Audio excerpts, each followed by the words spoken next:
Many businesses nowadays use SEO to target specific regions. However, if your goal is to increase your brand awareness and gain attention from nearby audiences, doing local SEO isn't enough.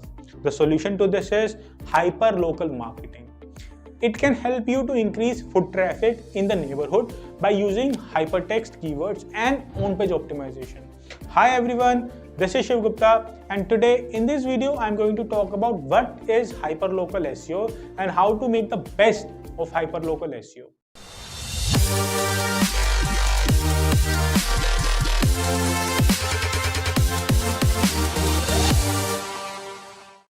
Hyperlocal SEO is basically the same kind of SEO but for smaller, more focused areas such as neighborhoods, towns or streets, often with the intention of targeting people conducting near-me searches in their mobile devices.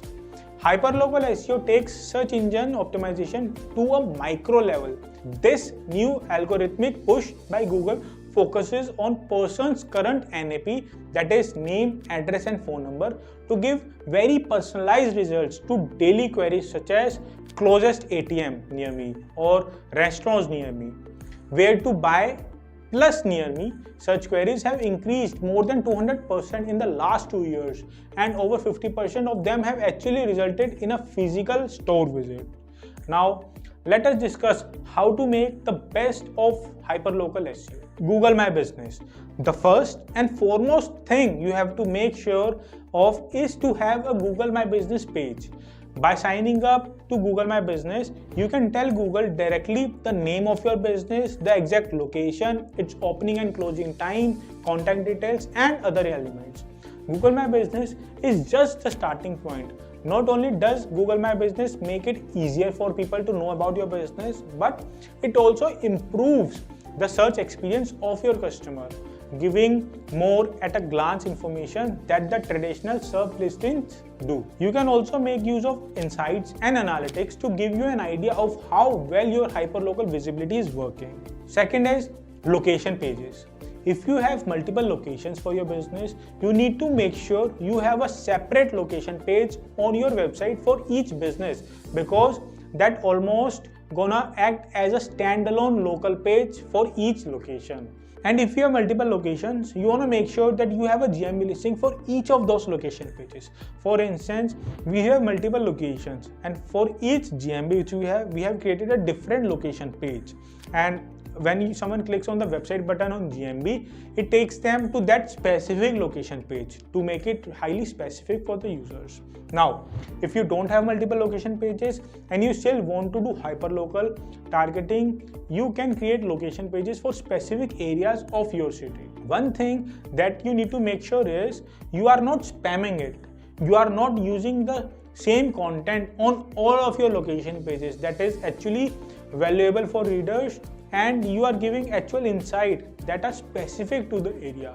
For example, if you are a real estate agent in X city and you make a location page for Y area in X city, you might talk about unique real estate in that area, the challenges, the opportunities, or what the market area looks like for Y area instead of the entire X city.